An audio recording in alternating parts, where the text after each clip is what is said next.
Well, a very good morning from a lovely sunny Phuket. A couple of things I want to mention before we jump into today's video. The first one is Phuket International Airport. Now, as some of you will know, the airport is currently closed.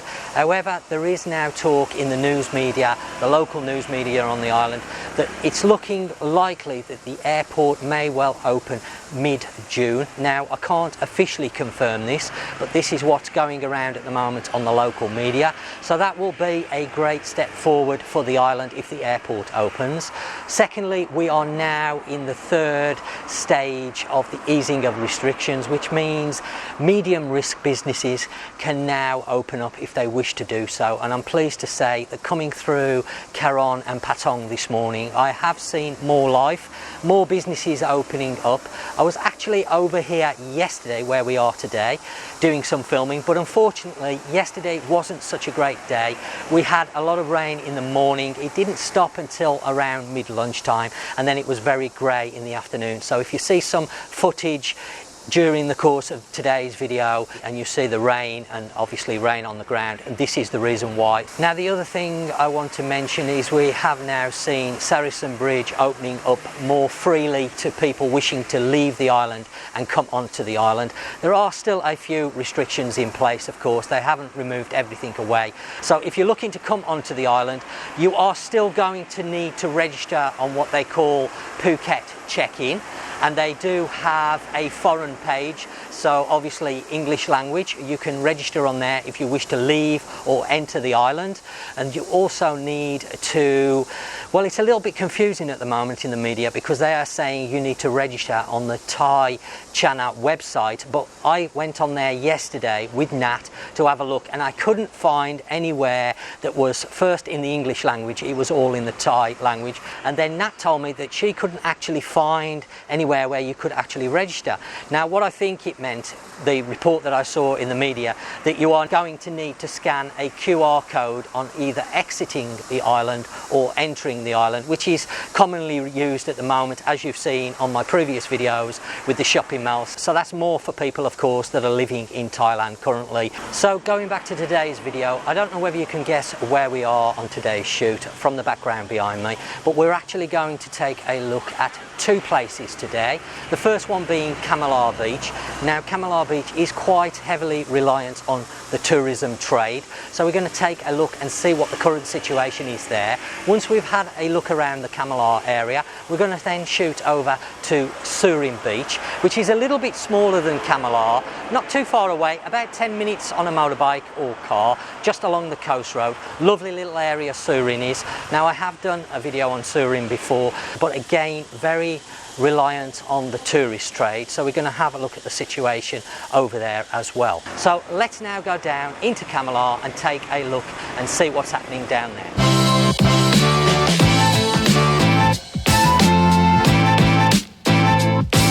Right.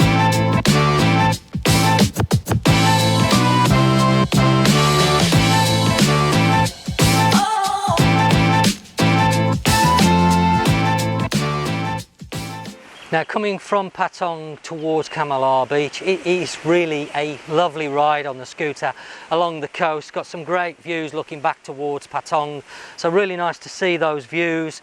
Making our way up the hill and then over the top down into Kamala. As you come through the town, very quiet.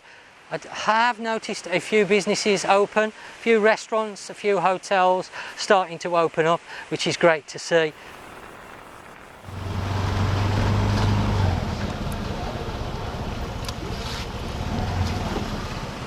Well, I've just arrived down at the beach area in Kamala.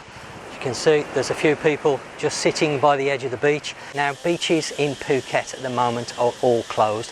Don't really understand why they're being held closed for so long. Initially, I understand the reasons why they closed the beach, because of course with all the nightclubs and bars being closed, people didn't have a lot to do in the evening, so they were congregating on the beach. But now a lot of people have already left, which I've mentioned on previous videos. Personally, I feel that the beaches offer a low to medium risk. That's my personal opinion. I've also noticed quite a lot of people complaining about the situation on social media and even starting a petition. So today I really wanted to come down and take a look at another area, or should I say a couple of areas, that are quite heavily reliant on tourists and the tourist trade. I have done a video on Camelot before. I will link it at the top of the screen. If you haven't seen that, do go and check it out, and you can compare that video to this video. It's the quietest I've ever seen it when I've been here. There's a couple of people I can see just down the bottom behind the camera now. Not sure whether you're going to be able to make that out, but there's a couple that's just come off the beach, and then there's a few people that are just in the distance down there walking along the beach.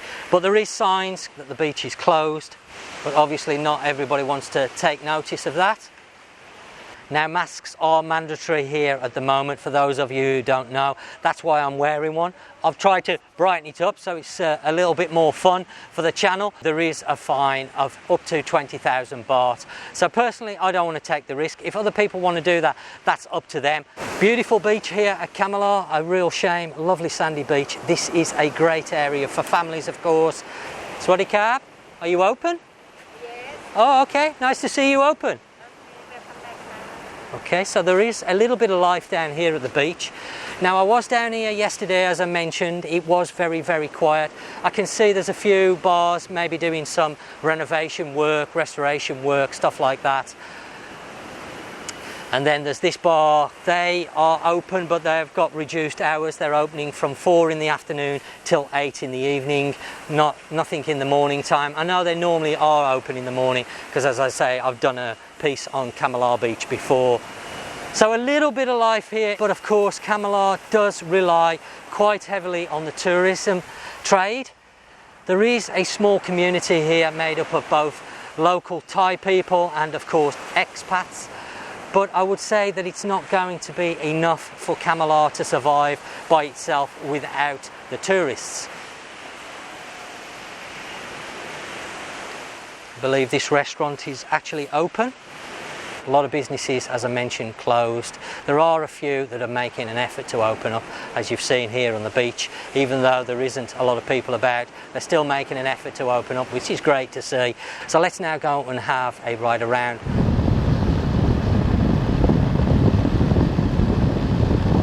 I was talking to Nat yesterday evening about this situation where businesses are remaining closed even though they can open, and she was telling me one of her customers was talking to her earlier saying that she was going to keep her hotel closed until next year. Now, this customer has got quite a large hotel. I believe it's in Caron. Now, this hotel is a 100 bedrooms plus hotel, so not exactly a small hotel by any means, but she was saying to Nat that quite simply the overheads for her to open the hotel at the moment just doesn't make it worth her while. Of course, she's got the staffing costs, maintenance costs, everything else that goes with it. I believe the hotel is under mortgage, so she has a mortgage on it, and she was saying that at the moment she's getting not a discount but concessions on a mortgage through a bank, so they're reducing the rate at the moment, so it's making it better for her to survive, easier for her to survive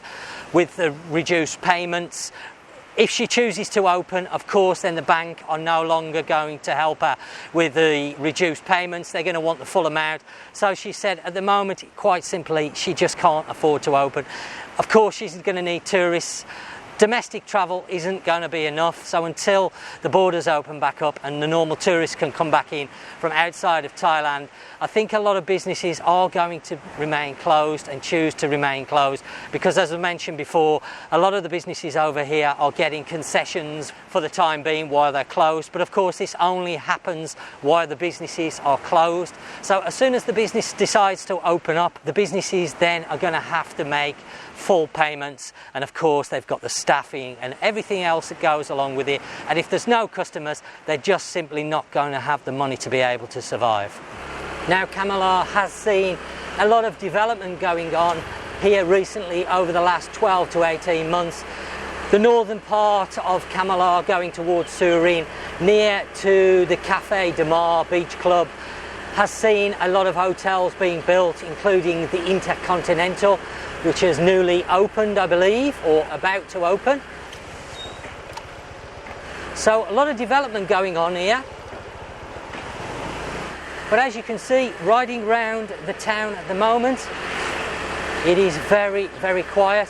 I can see a few businesses open, small restaurants. Now over here in Camelot, there aren't any big shopping areas as such, so you're not going to find your big brand name shops.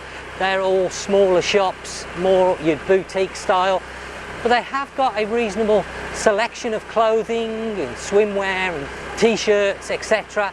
It's well worth coming and having a nose round, but at the moment a lot of these shops are closed. Just wondering when they're going to decide to start to open up. I guess it's going to depend on when the borders open. I'm glad to see that one or two businesses are making an effort and opening up.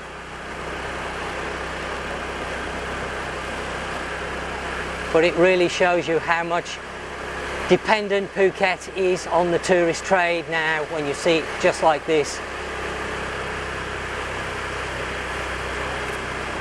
Feel quite sorry for the people over here because it must be very hard. These tourist areas are going to have a real tough time now. Phuket town seems to be doing the best out of all the locations because of course they have a lot larger local community. A real shame.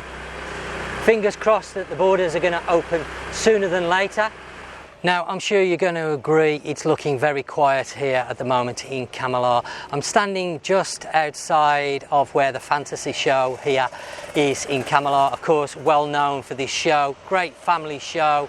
If you haven't seen it, well worth a visit. If you're coming to Camelot in the next sort of 12-18 months, I have noticed all the vans parked up outside yesterday. So as far as I know, that show is closed and will remain closed, I guess, until tourism starts again in Camelot. Now, in a moment, we're going to shoot over to Surin. Surin is smaller than Camelot, but very close to the area known as Ban Tao. Now, some of you might know Ban Tao was one of the last areas to have the restrictions eased, mainly because it was a little bit of a hotspot for the virus over the last month or so. That has now cleared away and Ban Tao is now fully open. There's some lovely hotels over in Surin, not massive, again got a very small community, very hingent on tourists. Looking around there yesterday, it's not great. Now the journey from Camelot to Surin takes about 10 minutes on a scooter along the coastal road. Riding around Surin and taking a look at Surin. Again, it's a very similar picture over there. Very quiet. Dare I say it, Surin looking not its normal self. Looking like it needs a little bit of love.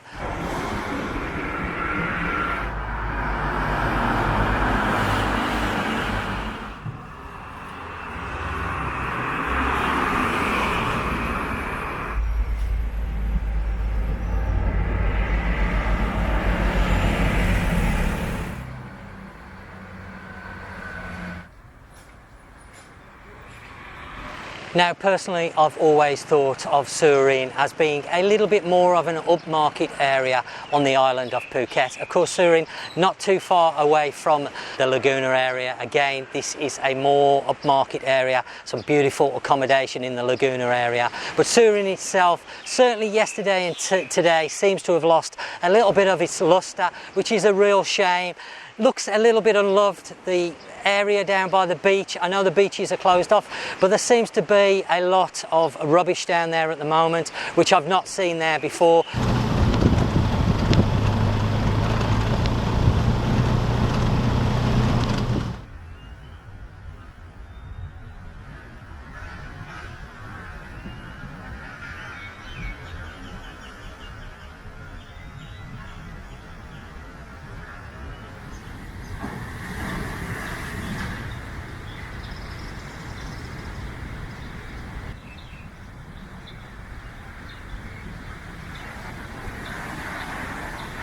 Go and check out the video on Surin and you'll see what I mean.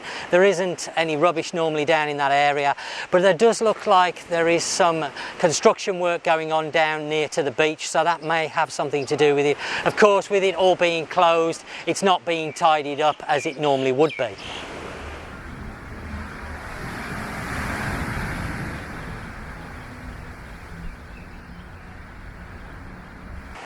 So that brings me now to the conclusion of today's video. Nothing that I wasn't really expecting. Of course, all the tourist areas on the island of Phuket have been quite heavily hit by the current situation. I've just been speaking to a guy called Pete from the Sun. He's been helping Pim's, which I believe is a local restaurant, and Thomas down there distribute free food to some of the locals that are in desperate need, do not have any income at the moment and are really struggling. He was telling me they've been doing 750 meals a day.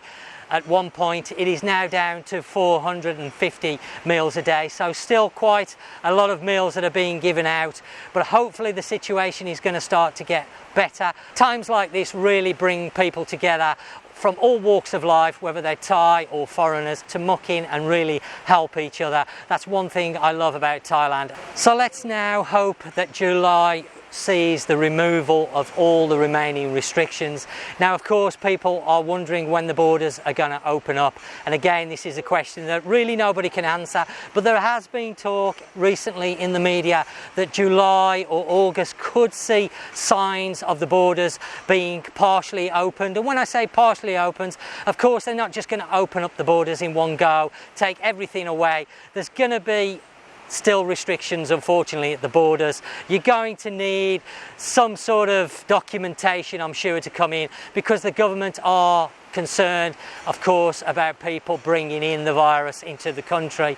Here in Thailand, we have seen very, very low numbers, very low fatalities, which is a good thing. I would like to mention that Vietnam has recorded no fatalities, Laos, no fatalities, Cambodia, no fatalities. So again, countries that border Thailand, very low count indeed. I can't answer the reasons why the counts are so low. There is now ongoing research looking into this. We need international tourists. You can clearly see that from riding around today and taking a look at Camelot and Surin over the last 2 days. So let's keep our fingers crossed now for July and see what happens over the coming weeks. It's mainly the high risks now that are still closed, such as bars, entertainment venues. But as long as the numbers stay low, I'm sure these businesses are going to be allowed to open up in the next coming month or so. Well, as always, I hope you've enjoyed today's video, found it helpful and informative. Please do leave any comments in the section down below, as always. Thank you very much for your comments. I do find them interesting reading through them. I can't promise to answer every single one, but I do my best. Well, I think that brings me right up to date, so that just leaves me to say thank you very much for watching the video, and until next time, I'll catch you on the next one.